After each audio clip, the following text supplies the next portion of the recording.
ಎಲ್ಲರಿಗೂ ನಮಸ್ಕಾರ. ನಾಡಿನ ಜನಗಳಿಗೆಲ್ಲ ಶುಭೋದಯ. ನಿಮಗೆ ಏನಪ್ಪ ಅಂದರೆ, ಇವತ್ತು ತಾರೀಕು 22 2ನೇ ತಿಂಗಳು 2025 ಶನಿವಾರ. ಆದರೆ ಶನಿವಾರ ದಿವಸ ಶನಿದೇವರಿಗೆ ಪೂಜೆ ಮಾಡಿದರೆ ಶ್ರೇಷ್ಠ ಅಂತ ಹೇಳ್ತೀವಿ. ಎಲ್ಲರಿಗೂ ಒಳ್ಳೆಯದಾಗಬೇಕು. ಶನಿವಾರ ದಿನ ತುಂಬ ಶ್ರೇಷ್ಠ ಇರ್ತದೆ. ಶುಕ್ಲಾಂಬರಧರಂ ವಿಷ್ಣುಂ ಶಶಿವರ್ಣಂ ಚತುರ್ಭುಜಂ ಪ್ರಸನ್ನವದನಂ ಧ್ಯಾಯೇ ಸರ್ವವಿಘ್ನೋಪಶಾಂತಯೇ. ಗುರು ಬ್ರಹ್ಮ ಗುರು ವಿಷ್ಣು ಗುರುದೇವೋ ಮಹೇಶ್ವರ ಗುರು ಸಾಕ್ಷಾತ್ ಪರಬ್ರಹ್ಮ ತಸ್ಮೈ ಶ್ರೀ ಗುರುವೇ ನಮಃ. ನಿಲಂಜನ ಸಮಾಭಾಷಂ ರವಿಪುತ್ರಂ ಯಮಗಜಂ ಛಾಯಾ ಮಾರ್ತಣ್ಣಂ ತಮ್ಮೈ ಶನೇಶ್ವರ. ಸ್ವಾಮಿ ಎಲ್ಲರಿಗೂ ಒಳ್ಳೆಯದಾಗಲಿ ಅಂತ ಇವತ್ತು ಈ ವಿಡಿಯೋ ಪ್ರತಿಯೊಬ್ಬರಿಗೂ ಶೇರ್ ಮಾಡಿ. ಏನಂದರೆ, ನಾವು ಒಂದು ಚಿಕ್ಕದು ದೇವಸ್ಥಾನ ಮಾಡಬೇಕು ಅಂತ ಭಾರೀ ಪ್ರಯತ್ನ ಪಡ್ತಾಯಿದ್ವಿ. ಶಬರಿಮಲೆಗೆ ಹೋಗಿ ಬಂದ್ವಿ, ಕುಂಭಮೇಳಕ್ಕೆ ಹೋದ್ವಿ, ಪ್ರಯಾಗ್ರಾಜ್ ಅಲ್ಲಿಗೂ ಹೋದ್ವಿ, ಇನ್ನೂ ಒಂದು ಕಡೆ ಎಲ್ಲೋ ಹೋಗ್ಬಿಟ್ಟು ಬಂದ್ವಿ, ಯಾದಗಿರಿ ಕಡೆನೂ ಎಲ್ಲ ಕಡೆನೂ ತಿರುಗಿದ್ವಿ. ಈ ಭಗವಂತನಿಗೆ ಎಲ್ಲಿ ನೆಲೆ ಮಾಡಿದನೋ ಎಲ್ಲೋ ಇದೊಂದು ಗುಡಿ ಕಟ್ಟಬೇಕು ಅಂತ ಆಸೆ ನನಗೆ.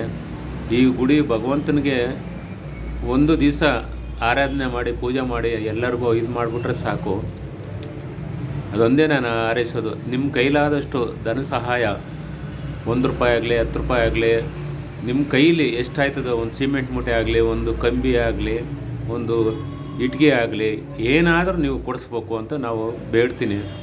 ಆದರೆ ನಿಮ್ಮ ಪ್ರತಿಯೊಬ್ಬರಿಗೂ ಅಷ್ಟೇ, ನೀವು ಪ್ರತಿಯೊಬ್ಬರಿಗೂ ನಾನು ಕೇಳೋದು ಇಷ್ಟೇ, ನಿಮ್ಮ ಕೈಲಾದಷ್ಟು ಈ ಗುಡಿಗೆ ದೇವಸ್ಥಾನಕ್ಕೆ ನಿಮ್ಮ ಕೈಲಾದಷ್ಟು ಪ್ರಯತ್ನ ಪಡಿ. ನಿಮಗೂ ನಿಮ್ಮ ಮಕ್ಳಿಗೂ ಎಲ್ಲರಿಗೂ ಒಳ್ಳೆಯದಾಯ್ತದೆ ಅಂತ ನಾನು ಕೇಳ್ತೀನಿ. ಯಾವತ್ತಿಂದನೂ 1 ವರ್ಷ 2 ವರ್ಷದಿಂದನೂ ಶ್ರಮ ಪಡ್ತಾನೇ ಇದ್ದೀನಿ. ಏನಪ್ಪ ಅಂದರೆ, ಪ್ರತಿಯೊಬ್ಬರಿಗೂ ನಾನು ಹೇಳೋದಿಷ್ಟೇ, ದೇವಸ್ಥಾನಕ್ಕೆ ಆಗಲಿ ಇದೊಂದು ಉಪಕಾರ ಮಾಡಿಬಿಟ್ರೆ ಸಾಕು, ನನ್ನ ಜೀವನ ಪಾವನ ಆಯ್ತದೆ ಅಂದು ನಾವು ನಿಮ್ಮೆಲ್ಲರಿಗೂ ಹೇಳಿ ಕೈ ಮುಗಿತೀನಿ. ಶ್ರೀ ಶಾಂತಮೂರ್ತಿ ಶನೇಶ್ವರ ದೇವಸ್ಥಾನ ಕಡೆಯಿಂದನೂ ಶ್ರೀ ಭಕ್ತ ಕನಕದಾಸ ಮಹಾಸಂಸ್ಥಾನ ಮಾಡೋದ್ರಿಂದನೂ ನಿಮ್ಮೆಲ್ಲರಿಗೂ ಒಳ್ಳೆಯದಾಗಲಿ ಅಂತ ನಾವು ಹಾರೈಸ್ತೀವಿ. ಈ ವಿಡಿಯೋವು ಪ್ರತಿಯೊಬ್ಬರಿಗೂ ನೀವು ಶೇರ್ ಮಾಡಿ. ನಿಮಗೂ ನಿಮ್ಮ ಮಕ್ಳಿಗೂ ಎಲ್ಲರಿಗೂ ಒಳ್ಳೆಯದಾಯ್ತದೆ ಅಂತ ಕೈ ಮುಗಿದು ಕೇಳ್ತೀನಿ. ದಯವಿಟ್ಟು ಇದೊಂದು ಹೆಲ್ಪ್ ಮಾಡಿ. ನಿಮ್ಮ ಕೈಲಾದಷ್ಟು, ನಾನು ಇದೇ ಹೇಳೋದು, ಅಕೌಂಟ್ಗೆ ಹಾಕಂಗಿದ್ರೆ ಹಾಕಿ, ಇಲ್ಲ ಅಂದರೆ ನಿಮ್ಮ ಕೈಲಾದಷ್ಟು ಸಹಾಯ ಮಾಡಿ.